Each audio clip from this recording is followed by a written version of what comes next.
तको जी कि कोरोना ने दौरान असनी जी गौरमेंट है ना आज़ाद कश्मीर की सब तो ज़्यादा नालायक गौरमेंट रही है। माड़े नज़दीक ज़ाहिर है किसी उसनो अपना एक जहन हो सकना है कि जिला लॉकडाउन इन्हें लाया ना असनी गौरमेंट तो इन्हें की चाहिए सी कि दुकाना शुकाना बंद कराइया ने तो ग्राम महल्ले लोगों की ट्रेन कर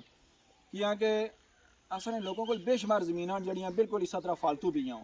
हूँ जितना असें जमीन खलते हैं भी फालतू है। तो जो महकमा ज़रात ना असा शोभा सी ना उसकी इतना एक्टिव करना वा कि लोगों ने घर ग्राम महल्ले जाई मस्जिद ने अमाम की भी बानवा स्कूल जो खुले उन्होंने भी बानवा तो तबलीग करना कि लोगों की ट्रेन करना वा बल्कि कि जी असा की जड़ियाँ अपनिया गंदम है वह घरै नहीं हुई जाए मकई घरै नहीं हुई जाए प्याज है टमाटर है अच्छा जी थूम है कितनिया चीज़ा घरै नहीं अगर महकमा ज़रात पूरी ईमानदारी नाल काम करना तो कोरोना ने दौरान ये सारिया चीज़ां जो लोगों ने ट्रेन करना तो ये आसानियाँ लोगों दियां घरें नहीं हो सकनियां सन। ठीक है दूई तरफ असा जो महकमा है लाइफ स्टाक वाला वो भी अगर कदे एक्टिव होना लोगों की गल है कि तुम घर ने अंदर रवो बकरियां रखो कुकड़ियाँ रखो मंझियाँ रखो उसकी ट्रेनिंग देन वा लोग अपने घर ने अंदर दुध प्रोड्यूस करन वा घ्यो उन्हें लभे हुआ अंडे लभन वा कुकड़ी ना तो बकरियां ना गोश्त उन्हें घरै ना लभे हुआ लेकिन मसला यह है कि असा ने जी लीडरशिप है या जी साड़ी गौरमेंट जड़ी भी होनी है उसना विजन कोई नहीं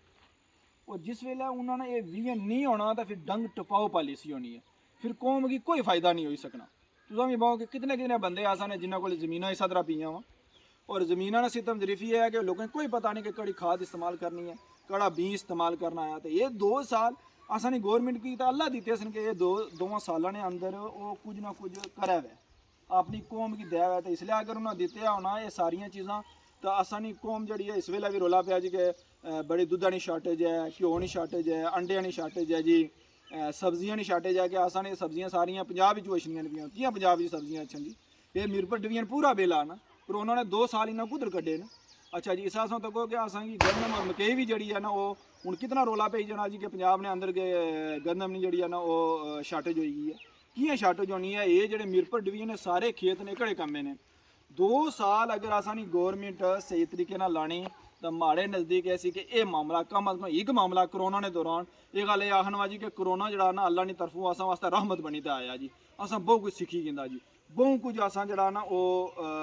अपनी कौम की दे छोड़ा लेकिन कोई नहीं कियां कि असा जाती फ़ायदा तकना ना असा कौम का फ़ायदा तकना ही नहीं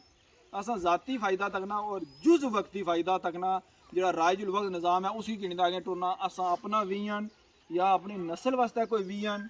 या अपने लोगों ही कोई देने वास्ते चीज़ असा को कुछ नहीं होनी क्योंकि जिले बंदा लालची हो जाए जाती फ़ायदे मारे लगी जाए जिस वेला बंदे ना अपना एक नक मुँह होना शुरू हो जाए जी कि माड़ी बेइज्जती इज्जत है फिर उला बंदा कौम की कोई नहीं दे सकना।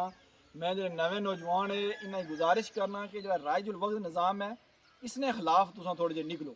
आपू स्टे नहीं गिनो पढ़े लिखे लोगों ही आनो अगर जिन्होंने विजन है उन्होंने लोगों की अगे आनो कि तब्दीली अच्छी है वरना असाने बच्चे असा की बदवाइयाँ दे सन असा कबरा बदवा नहीं पढ़े लगे बदवाइयाँ दे सन कड़ा निज़ाम असा वास्ते छोड़ी दे जुले हो। बहुत शुक्रिया।